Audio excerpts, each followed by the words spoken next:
જે અલ્લાહ નેમતો આપવા પર કાબૂ ધરાવે છે તે જ અલ્લાહ નેમતો છીનવી લેવા પર પણ કાબૂ ધરાવે છે. એક સમયે મોમેન સમાજ પાસે માલ દોલત નહોતી ત્યારે જીવન સાદગીભર્યું હતું. પરંતુ માલ અને ખુશહાલી આવતાની સાથે આપણે સુન્નતથી દૂર થતા ગયા. માલ પોતે ખરાબ નથી, પરંતુ તેનો ખોટો ઉપયોગ ખરાબ છે. આજે લગ્ન પ્રસંગોમાં અઢળક ખર્ચ, ફેશન અને દેખાડો કરવો એ આપણા સમાજમાં સામાન્ય બની ગયું છે. ગેર લોકો પણ પોતાના સમાજમાં સાદગી લાવવા માટે કાયદા બનાવી રહ્યા છે, જ્યારે આપણે તેનાથી વિરુદ્ધ જઈ રહ્યા છીએ. આપણી આધ્યાત્મિક ગરિમા જાળવવા માટે આ બિન-ઇસ્લામી રિવાજોને તાત્કાલિક અટકાવવા જરૂરી છે. સગાઈ પછી છોકરો અને છોકરી વચ્ચે વાત કરવી હરામ છે, છતાં આ બાબત હવે સામાન્ય બની ગઈ છે. આ ખોટા રિવાજ માટે માતા-પિતા અને ખાસ કરીને માતાઓ સૌથી વધુ જવાબદાર છે. નિકાહ પછી દુલ્હાનું ગેરમહરમ સ્ત્રીઓ જેવી કે કાકા, મામા, ફઈ કે માસીની દીકરીઓ અથવા પડોશીની છોકરીઓ સાથે મળવું કે ગળે મળવું સખત હરામ છે.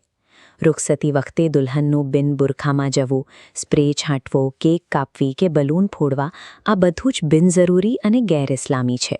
પહેલી રાતે મિત્રો અને બહેનો દ્વારા રૂમ સજાવવો કે ફૂલ બલૂન લગાવવા એ સાદગીની વિરુદ્ધનું ફાલતુ કામ છે. આ વ્યવહાર લગ્નની પવિત્ર ગરિમાને ખતમ કરીને તેને માત્ર એક તમાશો અને દેખાડો બનાવી દે છે.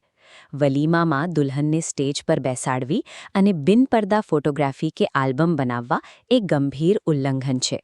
વલીમો સાદગીથી જમીન પર બેસીને થવો જોઈએ. સ્ટેજ અને ઝાકજમાળથી બચવું જ શ્રેષ્ઠ છે.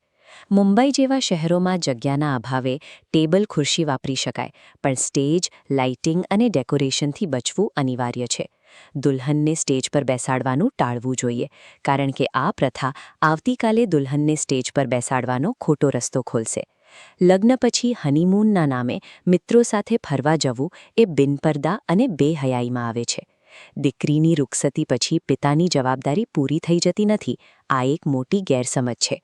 જો જમાઈ દીકરીને ફેશન કે ગેરમહેરમ સાથે મળવા જેવા ખોટા રસ્તે લઈ જાય તો પિતાને તેને રોકવાનો પૂરો હક અને આજીવન ફરજ છે. ઉલમાએ કિરામ અને સમાજના આગેવાનોની આ જવાબદારી છે કે તેઓ ઉમ્મતને ફરી સુન્નત તરફ લાવવા મહેનત કરે.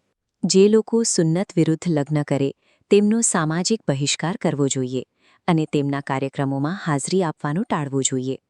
અલ્લાહ આપણને સાચી સમજ આપે અને સુન્નત મુજબ સાદગીથી જીવન જીવવાની તૌફીક અતા ફરમાવે. આમીન.